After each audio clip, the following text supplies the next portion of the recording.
Okay, so there's something I have to rant about a little bit. So I was looking around and I came across this YouTube video. Oh, about a project.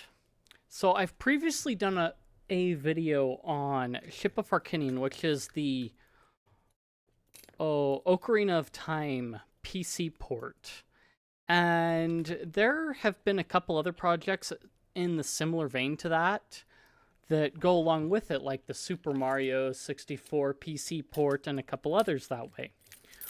Well, come to find out, there's this video of a Link's Awakening PC port. And it's Link's Awakening. So you search for it, it's Link's Awakening DX HD, which would not be a problem at all, except for the fact that it's like you look at everything and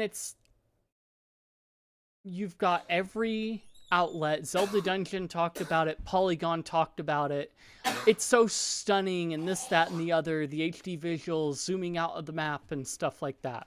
So this article was published on the 13th. Check out this stunning PC port of Zelda Link's Awakening while you can. So let's go back to the Polygon article. When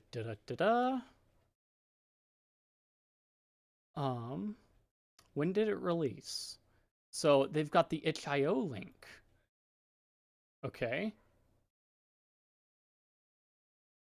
Doesn't say when it popped out.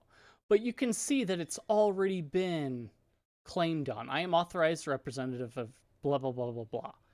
So take down the project and we won't have problems.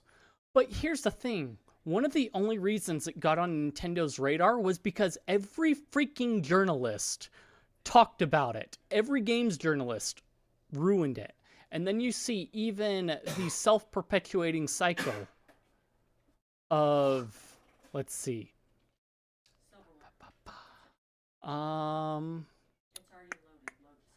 There were articles that talked about it being taken down already. It didn't even last 2 weeks, and then it got taken down immediately.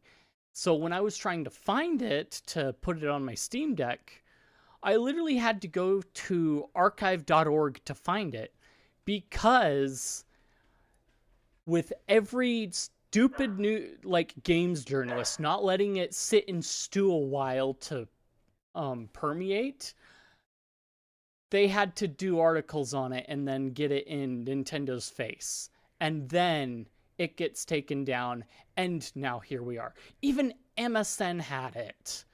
And so, yeah, it hit the mainstream everywhere pretty much. Nintendo catches wind of it, and it's going to get in the way of their next big Zelda project that they announced at Direct. See, unsurprisingly, Nintendo has... Yeah, it's your own fault, okay? Okay, so that's kind of the biggest overarching issue with it, is the fact that games journalists didn't let it sit and stew. They saw it, they got clicks from it, and now they get to get even more clicks from it because it was taken down by Nintendo. And they make dumb puns like makes you Link. But that it's just games journalists doing games journalist things because they have nothing better to do than get clicks, and that's how they make money. It makes sense, you want to get clicks. But the fact that you will ruin a fan project in order to do it just kind of kills me in some spot hard way. It's because they're all big outlets and not many people have had a chance to look at it, and now it's already gone because of it. How many articles are it just from the last few days? We didn't get 2 weeks in and it's already down. Okay? Now, there are a couple other issues that the port had that should not be overlooked. So when we look at how it was, Link's Awakening DXHD was packaged, we notice a couple of glaring issues with it. let's see if I can. Yep. Okay. So if I extract the file, what we have going on is I can just straight up and go, wait, no, I want the X. Nope. EW. Okay. I can straight up run it and it will run just fine. Once I get through the .NET installation, maybe.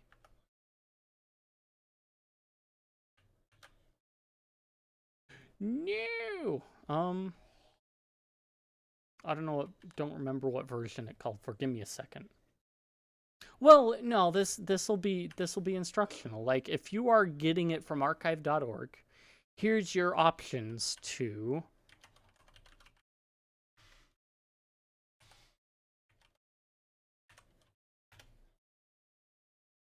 so we do Winetricks, .NET 6. Wait. Really? Which .NET version do I lack?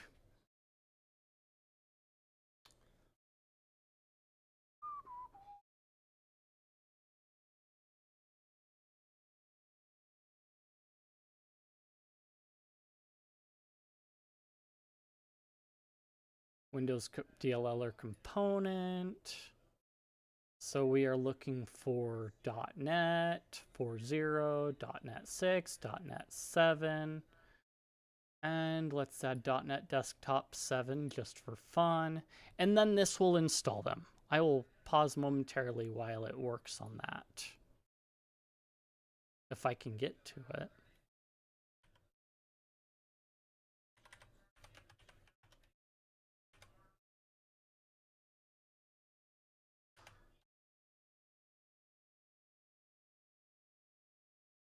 Okay, so we get it running. And it doesn't really, my goodness. So the glaring issue is that they did include assets from the game with the game itself when they made it. They don't have you procure your own ROM and then present it to the program in order to extract assets and text and so on to use with it. So it was all packaged. You just set up the game, install .NET, and go. That's probably the easiest, biggest issue that you have when dealing with this is the fact that the assets were included with it. You didn't have a way of procuring any assets from an official game that you dumped yourself. And the other issue is that it doesn't look like it was open sourced, which would, if it were open sourced, it would mean that other people would be able to take the project, have the source code on their own systems, and if it came down to it, if it got DMCA'd, they could make a fork of it and redo it. It's really hard for Nintendo to take down a project that's on millions of people's computers when it's decentralized like that. So I think I want to address these two things in a couple different ways. So if you remember Ship of Harkinian, when you go look at the setup guide, we'll use the Linux guide because that's what we were doing.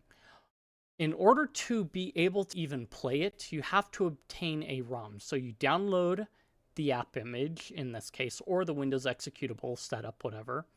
And then you get your ROM, you dump your ROM. So they provide ROM dumping guides on how to do that, whether it be from GameCube or, let's see. Yeah, soft-modded Wii or Wii U, that's the easiest way to do it. And then you go about it like that. And then it will extract the assets on the first run, and then you can run from there. So Ship of Harkinian has walked around it in that sense with, you need to procure your assets from a ROM that you have dumped legally. And then they also have the GitHub.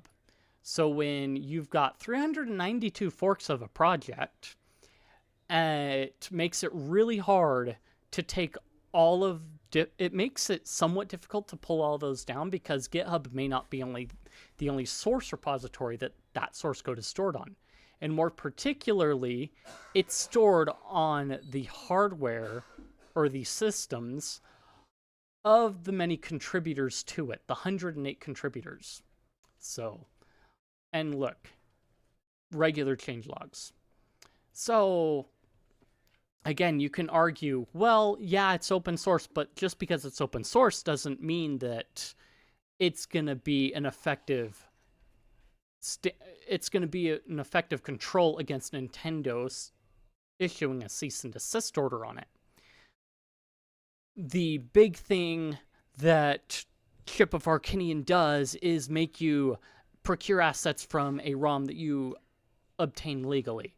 And that's an argument that you could make. Now, my other argument, and probably lesser known, is the Pokemon disassembly projects. So let me... So you've got the disassemblies of Pokemon games that fall under a similar idea. The source is out in the open and it's on many different repositories, but I have not heard of Nintendo cease and desisting any of these projects, largely probably because one, they're disassembling it or reverse engineering it, and two, the source is out in the open.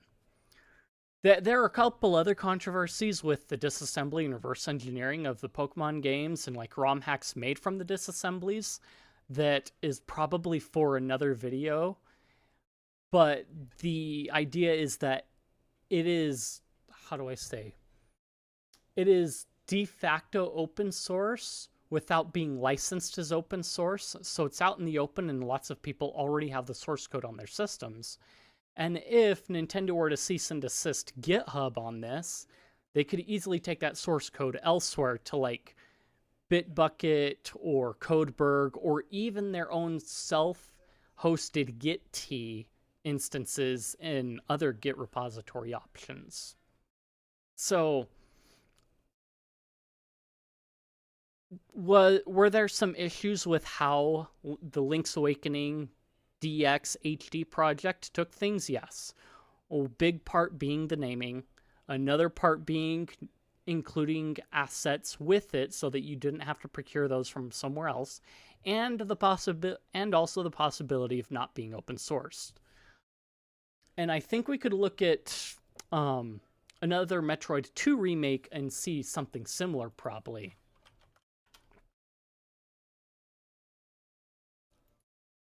So, let's see. People still work with AM2R.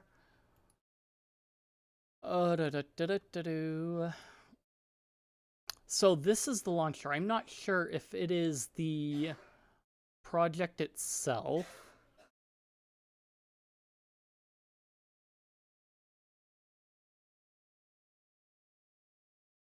Okay, yeah, so far it's just launchers. What I want is like the meat and potatoes of like the actual AM2R engine. Yeah. So I don't know if the AM2R itself was ever open sourced.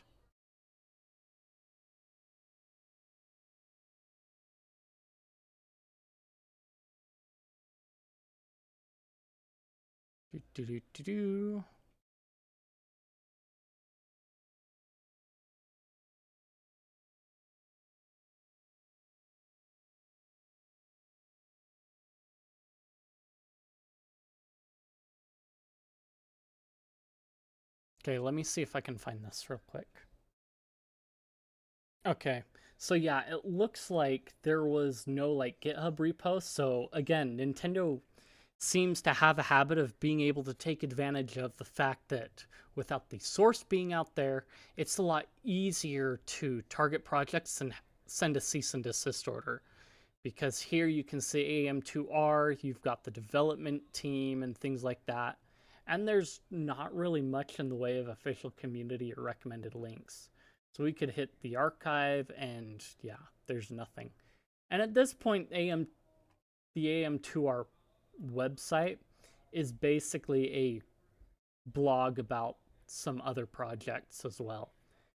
But it's kind of a pattern that way where you don't have the Pokemon disassembly projects or even the ROM hacks they're based on getting hit in much the same way as the projects like AM2R and so on.